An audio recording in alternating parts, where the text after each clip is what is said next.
कहते हैं कपड़े आपकी पर्सनालिटी शायद ना डिसाइड करते हो, लेकिन आपका जो स्टाइल है वो आपका व्यक्तित्व दूसरों तक जरूर पहुंचाता है। इसलिए आप अपने लिबास को बहुत सोच समझ कर चुनते हैं। जी हाँ, लिबास ये एक ऐसा वर्ड है जिसने न सिर्फ आपको आपके ट्रेडिशन से जोड़ा होगा कभी ना कभी, पर आज की जनरेशन इस वर्ड को एक स्टाइल स्टेटमेंट की तरह देखती है। क्योंकि लिबास आज एक ऐसा ब्रांड बन चुका है जो अपने आप में ना सिर्फ मिलेनियल्स बल्कि जेनजीज की भी एक पसंद है। हर दिल को पसंद आ रहा है लिबास, और इसलिए आज हम बात करेंगे लिबास के ही उस शख्स से जिसने इस ब्रांड को एक नई पहचान दी है। हम बात करेंगे सिद्धांत केशवानी जी से, जो है सीईओ ऑफ लिबास। सर, बहुत स्वागत है आपका। Thank you. Thank you. Sir, लिबास यूं तो फैमिली बिजनेस की तरीके से स्टार्ट हुआ था, बहुत नाम कमा रहा था धीरे धीरे करके, पर एक रिवैम्प आया जब आपने इसे ज्वाइन किया। तो हम ये समझना चाहेंगे, बेसिकली सबसे पहले शुरुआत करेंगे कि लिबास है क्या, आप इसको किस नजरिए से देखते हैं, और जब आपने इसे रिवैम्प किया तो सिद्धांत केशवानी जी के लिए लिबास किस तरीके से ग्रो कर रहा है। जब हमने इसको स्टार्ट किया था, हमें एक एक्चुअली बहुत गैप आइडेंटिफाई हुआ था मार्केट में। हमें रियलाइज़ हुआ कि जो इंडियन वेयर मार्केट है उसमें जितने भी ट्रेंड्स हैं वो एक्चुअली सेम ट्रेंड्स महीनों महीनों सालों सालों चलते आ रहे हैं। Whereas in the new age of social media, trends हर हफ्ते चेंज हो रहे थे, हर 15 दिन में चेंज हो रहे थे। दैट्स हमने देखा ब्रांड्स लाइक ज़ारा, H&M वगैरह, कैसे वो स्केल इतना ज़्यादा बड़ा हो रहा था। सो वी रियलाइज कि इंडियन वेयर में ये सेम चीज़ क्यों नहीं हो रही। तब हमने रियलाइज़ किया कि हम इंडिया में first fast fashion Indian wear brand बनाएंगे, वेयर हम पूरे global trends, Indian trend, social media trends, जो भी चीज़ें ट्रेंड कर रही है उसको सबसे फास्ट लॉन्च करेंगे और बहुत सारी डिफरेंट डिफरेंट कैटेगरीज में प्ले करेंगे, and we'll be an e commerce first fashion player. So इस प्रोसेस से ये आइडिया आया था और उसी को हमने सक्सेसफुल बनाया, और मेन रीज़न हमारी सक्सेस का वही है। जी। सर, जैसा अभी आपने खुद ही बताया कि बहुत सारे बड़े ब्रांड्स इंडिया में ऑलरेडी एग्जिस्ट कर रहे हैं, लिबास के साथ-साथ बहुत बड़े-बड़े नाम भी हैं इस समय। लेकिन इस इंडस्ट्री में लिबास की अपनी एक अलग पहचान बनी है। तो वो क्या चीज़ है, वो एक क्या यूएसपी है ब्रांड की जो इसे इंडिया में इस समय सबसे ज़्यादा अलग बना रहा है?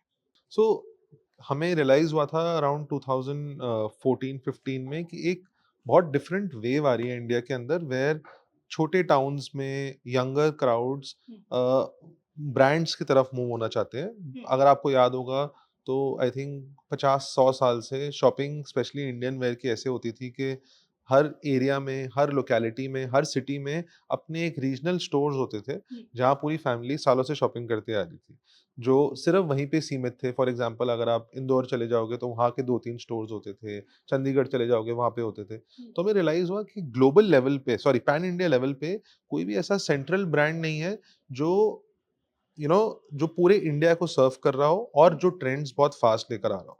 एंड जब हमें रियलाइज़ हुआ कि जो हमारी Indian economy, specially the new as economy, वो ब्रांड्स की तरफ मूव कर रही है, तब हमें रियलाइज़ हुआ that we'll make a brand, hmm, and हमारी मेन यूएसपी ये रहेगी कि हम बेस्ट से बेस्ट फैशन, सबसे नए ट्रेंड्स, हुँ। सबसे बेस्ट प्राइसेस पे मार्केट में लेकर आएँगे। And that's how the journey began. And हमारे को यंगर ऑडियंसेस ने बहुत सराहा, और जैसे आपने बोला millennials and Gen Zs, and main reason is that हमने इंडियन वेयर को दोबारा से यंग और कूल बनाया था। सो वही एक चीज़ है जो हमारे कस्टमर्स के साथ बहुत स्टिक करती है, दैट नए से नया फैशन, नया से नया ट्रेंड हम बेस्ट से बेस्ट प्राइसेस पे कस्टमर के लिए लेकर आते हैं। जी। सर, सामने से फीडबैक्स भी आते होंगे बहुत सारे, और आप क्योंकि इस पूरे ब्रांड को अब मैनेज करते हैं, देखते हैं, तो आपको भी बहुत सारे फीडबैक्स मिलते होंगे। हाउ पॉपुलर इज नाउ लिबास इन टुडेज जनरेशन, अगर मैं ये जानना चाहूँ? क्योंकि बहुत सारे वेस्टर्न ब्रांड्स हैं जिनकी तरफ भी झुकाव बहुत है, और बहुत सारे ऐसे मिथ्स भी हैं कि हम ट्रेडिशनल वियर जनरली बहुत फैमिली पार्टीज हो गई या इस तरीके के फंक्शंस हो गए उसमें पहनते हैं, पर Libas is something which is said to be cool. So how cool is it for today's generation? So I would say कि टुडे हमने वो ट्रेडिशनल वेयर की डेफिनेशन चेंज कर दी है लास्ट 5-10 सालों में। आपने देखा होगा लोग ऑफिस जा रहे हैं तब भी लिबास पहन के जा रहे हैं, कॉलेज जा रहे हैं तब भी लिबास पहन के जा रहे हैं, शॉपिंग करने जा रहे हैं तो भी लिबास पहन के जा रहे हैं। एंड उससे शो होता है वेयर एक टाइम आया था बीच में जब लोग बोलते थे कि अगर हम इंडियन वेयर पहनेंगे ऑफिस में तो हम शायद थोड़े से ओल्ड फैशन लगेंगे। जी। बट अब वो चेंज हो चुका है। Today I think Indian fashion is competing with brands like Zara, with brands like H&M, where like to like आप दोनों को कर दोगे तो आपको in terms of modernization, in terms of trend से बहुत ज़्यादा फ़र्क नहीं नज़र आएगा। सो ये चेंजेस हमने किए थे। And in terms of popularity I think अगर मैं इंडियन वेयर कैटेगरी की बात करूँ, सो पूरे इंडिया के लेवल पे I think we would be the most popular brand. And that shows, आप किसी भी मार्केट प्लेस का डेटा चेक करेंगे तो उसमें Libas will be the most search term. So sir business model भी थोड़ा समझना चाहेंगे क्योंकि जब हम बात करते हैं कि हम लिबास को एक बहुत बड़ी पॉपुलेशन तक लेकर के गए जिसने इंडियन वेयर को देखा पहले भी था लेकिन कूल अब समझना शुरू किया है, तो ये बिजनेस मॉडल किस तरीके से आइडिएट हुआ, किस तरीके से इसको आप कैरी फॉरवर्ड करते हैं, प्रोडक्ट को डिजाइन करने से लेकर उसको मार्केट करने तक क्या प्रोसेस रहता है, थोड़ा डिटेल में हम जानना चाहेंगे आपसे। हमारा बड़ा सिंपल प्रोसेस है। As a fast fashion brand हम पुराने ब्रांड्स की तरह सीज़नल पे काम नहीं करते। हम ये नहीं बोलते कि स्प्रिंग समर हम एक साथ बना देंगे, ऑटम विंटर हम एक साथ बना देंगे। ट्रेंड्स हर रोज़ चेंज होते हैं एंड हम भी इसलिए हर रोज़ नया फैशन बनाते हैं। हमारा बहुत सिंपल प्रोसेस है।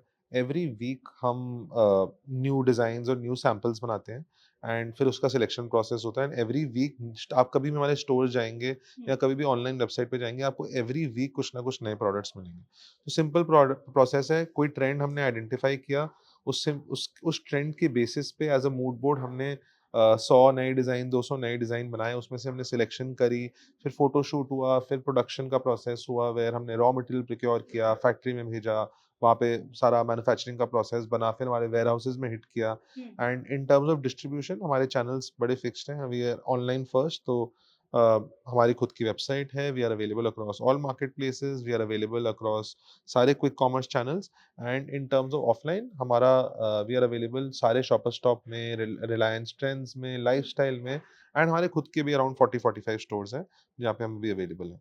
जी।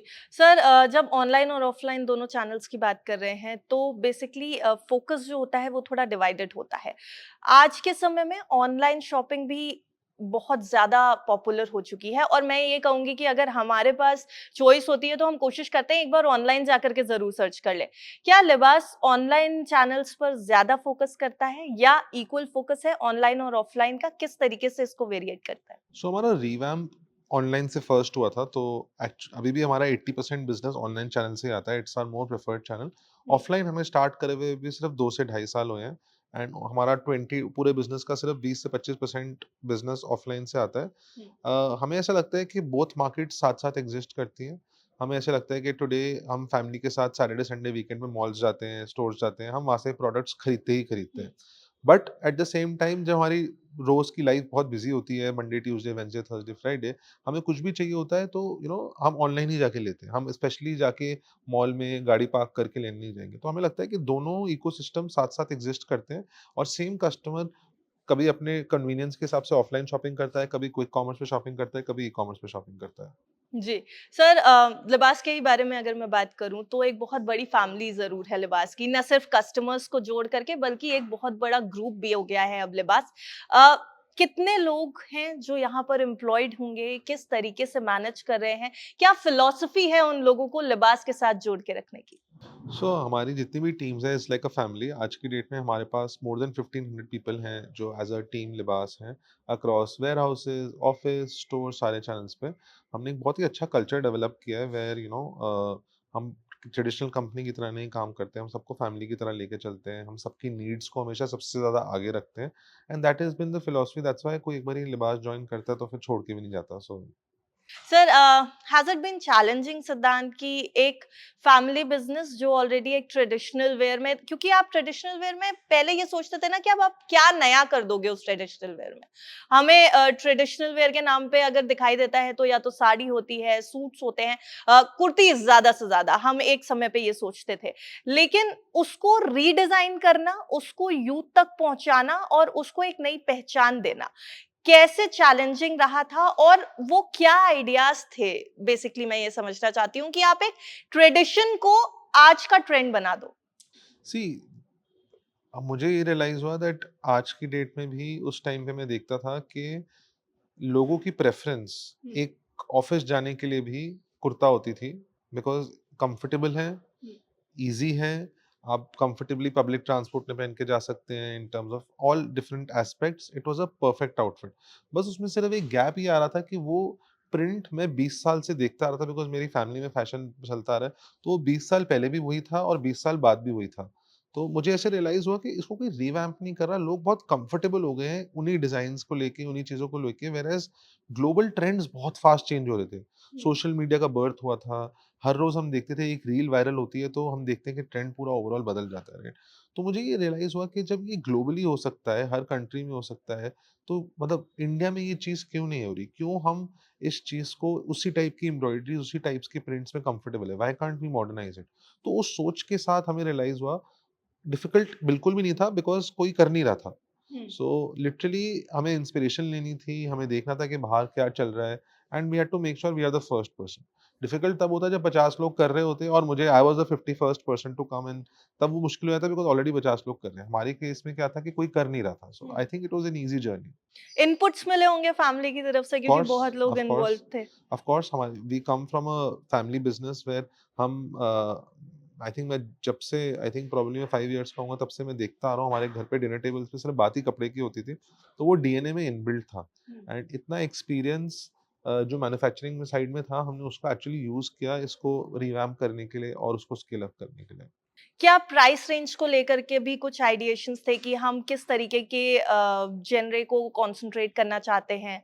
क्या हम थोड़ा लग्जरी में जाना चाहते हैं या मास की तरफ जाना चाहते हैं? ये सब भी शुरुआत में डिसाइड करने में परेशानी हुई होगी। सो हमें ये रियलाइज़ हो गया था कि हम ई-कॉमर्स में जा रहे हैं, राइट? हमारा फर्स्ट बिज़नेस ई-कॉमर्स था। So we were an e-commerce startup जब हमने रिवैम्प किया था। तो उस टाइम हमें रियलाइज़ हो गया था कि फर्स्टली ई-कॉमर्स उस टाइम पे बहुत नया था।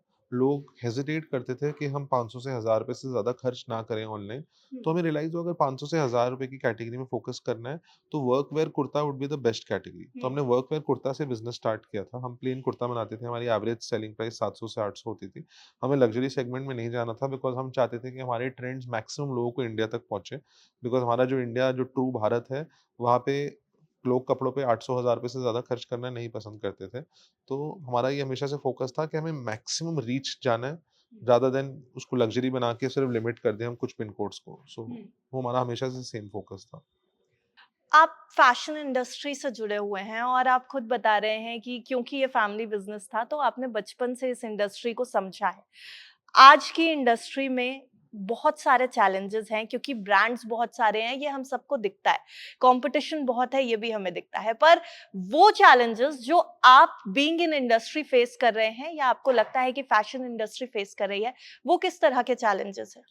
सी हमें लगता है दैट हमने इतनी एडवांसमेंट कर ली है, हमें लगता है कि हम अब compete इंडिया में इंडियंस ब्रांड से नहीं कर रहे हैं, हम ग्लोबल लेवल पे compete कर रहे हैं। हुँ। हम compete कर रहे हैं चाइना से, हम compete कर रहे हैं यूरोप से, हम compete कर रहे हैं बांग्लादेश से। हुँ। सो जो एक मेन चैलेंज आता है हमें रियलाइज होता है दैट इंडिया में डिस्ट्रीब्यूशन क्रैक हो गई है, कस्टमर बेस बहुत बड़ा है, टेक्नोलॉजी बहुत इम्प्रूव हो गई है।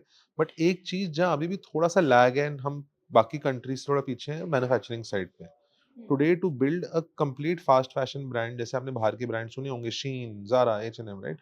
वो एक्चुअली प्योर स्केल सिर्फ अपने डिस्ट्रीब्यूशन की वजह से नहीं, मैन्युफैक्चरिंग की वजह से बढ़े। हुँ। आई थिंक अभी रिक्वायरमेंट है कि हमारी मैन्युफैक्चरिंग और फैक्ट्री साइड पे बदलाव आए, वहाँ टेक्नोलॉजी का बेटर यूज़ होए, वेयर हम एक्चुअली फैशन को 15 से 20 दिन के ला सकें। अभी चैलेंजेस ये आते हैं, होली आ गई तो फैक्ट्री बोलती है हम माल टाइम पे नहीं दे सकते, दिवाली आ गई तो हम टाइम पे नहीं दे सकते, ईद आ गई तो टाइम पे नहीं दे सकते। तो आई थिंक एक इकोसिस्टम बनना बहुत ज़रूरी है कि वो सब ऑटोमेट होए, डिलेज़ खत्म होएँ और ओवरऑल साइकिल मच बेटर हो जाए। सिर्फ इंडिया में ही ये चैलेंजेस नज़र आते हैं या फिर अगर किसी कंपनी को, अगर किसी ब्रांड को ग्लोबल पर्सपेक्टिव पे देखना हो क्योंकि अब इंडियन ब्रांड्स ग्लोबल हो रहे हैं, ये हमने देखा है और एक बहुत ज़्यादा बेहतर तरीके से ये आगे बढ़ रहा है पूरा ट्रेंड। तो क्या ये ग्लोबलाइज़ेशन में भी थोड़ा हिंड्रेंस करता है ब्रांड्स के लिए? आई वुड से कि ब्रांड को डिस्ट्रीब्यूशन में इतना नहीं अफेक्ट करता क्योंकि टुडे हर किसी को इंडियन ब्रांड्स चाहिए। बट आई एम सेइंग कि बहुत सारे ब्रांड्स को चाइना जाना पड़ता है, बांग्लादेश जाना पड़ता है अपनी मैन्युफैक्चरिंग कैपेबिलिटीज़ के लिए ताकि ये सब प्रॉब्लम सॉल्व हुए। बट हम as a brand we are a make in India brand and हम चाहते हैं हमारी 100% production design end to end should happen in India. तो हम हमेशा यही फोकस करते हैं कि हम यहीं पे उन प्रॉब्लम्स को सॉल्व कर सकें। कुछ ब्रांड्स होते हैं जो बाहर जाते हैं प्रोडक्शन साइकिल्स वगैरह बेटर करने के लिए और वो कर भी पाते हैं बिकॉज़ ऐसी मैन्युफैक्चरिंग फैसिलिटीज़ वगैरह अवेलेबल हैं बाहर कंट्रीज़ में। इंडिया में अभी वो कॉन्सेप्ट बढ़ रहा है, कुछ टाइम है आई थिंक बहुत सारे इनिशिएटिव्स लिए हैं सेंट्रल गवर्नमेंट ने, यूपी गवर्नमेंट ने, जिससे वो चीज़ें बहुत बेटर हो रही हैं, बट आई थिंक और फास्ट होनी चाहिए। जी। यूपी में ही आपका हेडक्वार्टर भी है, हम इस समय जहाँ पर आपसे बातचीत कर रहे हैं। और यूपी गवर्नमेंट बहुत सारी पॉलिसीज़ के बारे में बात करती है कि वो यूपी में लगे हुए जितने भी ब्रांड्स हैं, यूपी में आए हुए जितने भी ब्रांड्स हैं, उनको प्रमोट अच्छे से कर रही है। हम इस बारे में भी आपसे बात करना चाहेंगे। क्या आपको लगता है कि जो प्रेज़ेंट गवर्नमेंट है इस समय उत्तर प्रदेश की, योगी सरकार की अगर बात की जाए, तो इनके कार्यकाल में ब्रांड्स के लिए चीज़ें बेहतर हुई हैं? क्या वो माहौल बना है कि फैशन और टेक्सटाइल इंडस्ट्री बूम कर सके, ग्रो कर सके? सी मुझे तो ऐसा पर्सनली लगता है कि 5 साल में यूपी मैप में आ गया है इंडिया की एज़ अ मैन्युफैक्चरिंग हब बहुत सारी इंडस्ट्रीज़ के लिए, सिर्फ टेक्सटाइल नहीं और भी अगर मैं इंडस्ट्रीज़ की बात करूँ, हुँ, मेरे को एक टाइम पे था कि एक्चुअली नोएडा में फैक्ट्री लगाने से पहले हम ये सोचते थे कि सेफ्टी है कि नहीं है, रोड्स है कि नहीं है, इंफ्रास्ट्रक्चर है कि नहीं है, बिजली है कि नहीं है, पानी है कि नहीं है। सो अगर आपने देखा होगा लास्ट 5 टू 7 ईयर में सब कुछ एंड टू एंड चेंज हो चुका है। आई थिंक अगले 5 साल में आप देखोगे that UP will be the main global manufacturing hub for the world. जैसे चाइना में कुछ एरियाज़ को जैसे माना जाता है। आई फील कि बिकॉज़ इतना सेगमेंटेड अप्रोच है गवर्नमेंट की और उन्होंने इतने ऑर्गनाइज्ड वे में इंफ्रास्ट्रक्चर डेवलप किया है यहाँ पे हुँ, एंड इतनी सारी इनिशिएटिव्स चालू किए हैं। हमने यूपी स्टार्टअप इनिशिएटिव देखा है, यूपी एयरपोर्ट आ रहा है अभी Noida international airport is coming hmm. जिससे लॉजिस्टिक हब भी बन जाएगा। सो इतने सारे इनिशिएटिव्स में हमें ऐसा लगता है दैट आने वाले टाइम में ऑलरेडी 5 इयर्स में आई थिंक हम ऑलरेडी 30 साल 25 साल आगे चले गए हैं इन 5 इयर्स और 5 साल में आई थिंक हम और 25 साल आगे जा पाएँगे। जी, मतलब अगर हम एक ऑपरेशनल लेवल पर देखें तो जो लॉजिस्टिक्स का सपोर्ट गवर्नमेंट की तरफ से मिल रहा है और जो ट्रांसपोर्टेशन को लेकर के नई-नई डेवलपमेंट्स हो रहे हैं, वो कहीं न कहीं हेल्प कर रहे हैं हर इंडस्ट्री को और पर्टिकुलरली फैशन इंडस्ट्री को I believe. I think her industry को कर रहे हैं, स्पेशली फैशन को भी इसलिए कर रहे हैं बिकॉज़ फैशन की रीच बहुत ज़्यादा है रिटेल में आई फ़ील। हमारे लिए भी मेन एजेंडा है कि हम अपने कस्टमर्स को ऑर्डर्स को कैसे फास्टर पहुँचा सकें, राइट? हुँ, और कैसे फैक्ट्रीज़ और सोर्सिंग भी हम पूरे इंडिया से कर सकें बिकॉज़ आपको पता है कि इंडियन वेयर बहुत रीजनल है, कच्छ में कुछ स्पेशल मिलता है, हुँ। जयपुर में कुछ अलग स्पेशल है, तो उस कनेक्टिविटी को कितना इम्प्रूव किया with better road infrastructure that has been tremendous and I feel that's helping not just our industry but और भी बहुत सारी इंडस्ट्रीज। एक कॉन्सेप्ट है मेड इन इंडिया का जो आपने कहा कि आप इस्तेमाल करते हैं और एक और कॉन्सेप्ट है मेड इन यूपी का। तो यूपी में सिर्फ एक ब्रांड आना और वहां से ऑपरेट करना और यूपी में मैन्युफैक्चर करना बेसिकली ये दो अलग-अलग बातें होती है सिद्धार्थ। लेकिन क्या आपको लगता है कि मेड इन यूपी जैसे इनिशिएटिव से मैन्युफैक्चरिंग को हेल्प हुई है? Of course one of the main reasons is कि बहुत सेगमेंटेड अप्रोच के साथ मैन्युफैक्चरिंग को देखा गया है। हुँ, जब उन्होंने बोला था कि हम एक मैन्युफैक्चरिंग हब बनाना चाहते हैं यूपी को, उनका मतलब ये नहीं था कि हम फैक्ट्रीज लगा देंगे। आप देखिए, आपने देखा होगा कितना सेगमेंटेड है। हुँ, अभी जेवर में टेक्सटाइल पार्क आ रहा है, तो जैसे मैं आपको चाइना बांग्लादेश की बात कर रहा था, यही एक चेंज की रिक्वायरमेंट थी कि सेगमेंटेड पार्क्स हों। आज की डेट में आपको वहाँ पे हजार फैक्ट्रीज दिखेंगी सिर्फ टेक्सटाइल पार्क के अंदर जो सिर्फ कपड़े का काम करती है। तो एक्चुअली किसी को अगर कपड़े का काम शुरू करना है, तो उसको ऐसे इधर-उधर अलग-अलग जगहों पे जाने की ज़रूरत नहीं पड़ेगी। वो उस पार्क में जाएगा, जहाँ एक्चुअली हज़ारों बड़ी-बड़ी फैक्ट्रीज़ चल रही हैं एंड अपने आप का प्रोडक्ट, अपने तरीके का प्रोडक्ट ढूँढ के उसको ईज़िली वो ब्रांड क्रिएट कर पाएगा या ट्रेडिंग कर पाएगा या सप्लाई कर पाएगा। सो वो जो सेगमेंटेड अप्रोच है ना, तो वैसे ही अलग-अलग इंडस्ट्रीज़ के लिए, वैसे टेक्सटाइल में हमारे लिए बन रहा है, फिर there is a toy park जहाँ हुँ। सिर्फ टॉयज़ बनेंगे, there is a furniture park जहाँ सिर्फ फर्नीचर बनेंगे, फिर मेडिसिन पार्क है जहाँ सिर्फ केमिकल्स और मेडिसिन्स का काम होगा। सो वो अप्रोच सेगमेंट की ना वो बहुत ईज़ी है, इससे पूरा इंफ्रास्ट्रक्चर ओपन अप होएगा। जी। सर बात करूँगी अगर ऑल ओवर इंडिया की तो जो इंडियन ब्रांड्स हैं, वन ऑफ देम इज़ लिबास एज़ वेल। कहाँ देखते हैं ग्लोबल प्लेटफ़ॉर्म्स पे इस समय फैशन इंडस्ट्री में लिबास और इस जैसे और ब्रांड्स को? आई थिंक अगले 10 साल इंडिया के होने वाले हैं। जैसे हम बचपन से देखते आ रहे हैं कि यहाँ से जापान का ब्रांड यहाँ आ गया, यूके का ब्रांड यहाँ आ गया। एक्चुअली अगले 10 साल में आपको हर कैटेगरी में स्पेशली टेक्सटाइल और अपैरल में जाके पता चलेगा कि लंदन में लिबास आ गया या लंदन दुबई दुबई में लिबास आ गया। सो बहुत सारे अगले 10 साल will be about Indian brands. आपको बहुत से ब्रांड यहाँ से बाहर जाते हुए दिखेंगे and of course we will be one of them. और अगर गवर्नमेंट सपोर्ट की मैं बात करूँ तो क्या यूपी गवर्नमेंट को इसका श्रेय देंगे कि यहाँ से चीज़ें थोड़ी आसान हो गई हैं, apart from India globally as well? नहीं, ऑफ कोर्स आई एम मैं बोलना चाहूँगा दैट द इनका विज़न इतना क्लियर है, जिसकी वजह से एक्चुअली ब्रांड्स ग्लोबल जा पा रहे हैं because the speed of getting things done वो बहुत स्लो होती थी पहले। पहले आपको पता होगा कि कोई भी एक काम भी कराना है छोटा-सा तो उसमें कितना लंबा टाइम लगता था। आज की डेट में इंफ्रास्ट्रक्चर इतना इम्प्रूव हो गया और एक्चुअली लोग सुनते हैं कि हम एक चीज़ भी ट्वीट कर दें कि ये प्रॉब्लम है, इसको सॉल्व करनी है, लिटरली कुछ मिनट्स के अंदर रिप्लाई आ जाता है सेइंग कि ये सॉल्व हो जाएगी।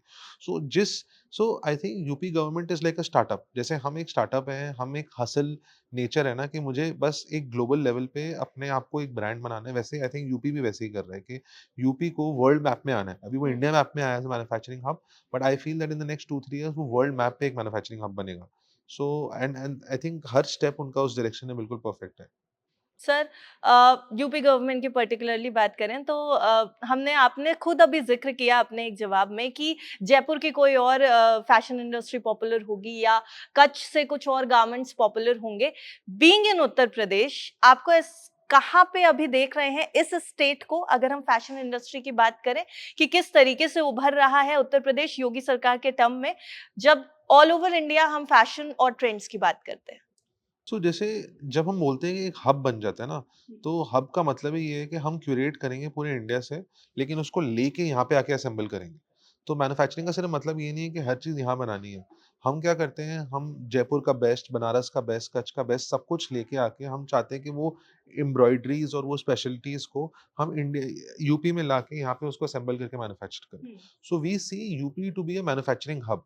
अब वो चीज़ कहाँ से प्रोक्योर हो रही है, वो एक क्वेश्चन है, बिकॉज़ वो रॉ मटेरियल आप पूरे इंडिया से स्पेशलिस्ट प्रोक्योर कर सकते हो, क्योंकि कॉटन जो जयपुर में बनता है वो कहीं और नहीं बन सकता, तो हमें वहीं से लाना पड़ेगा। हुँ। बट उसकी असेंबली लाके उसको प्रोडक्ट को यहाँ पे बना के खड़ा करना, दैट इज़ समथिंग हम यूपी में करना चाहते हैं।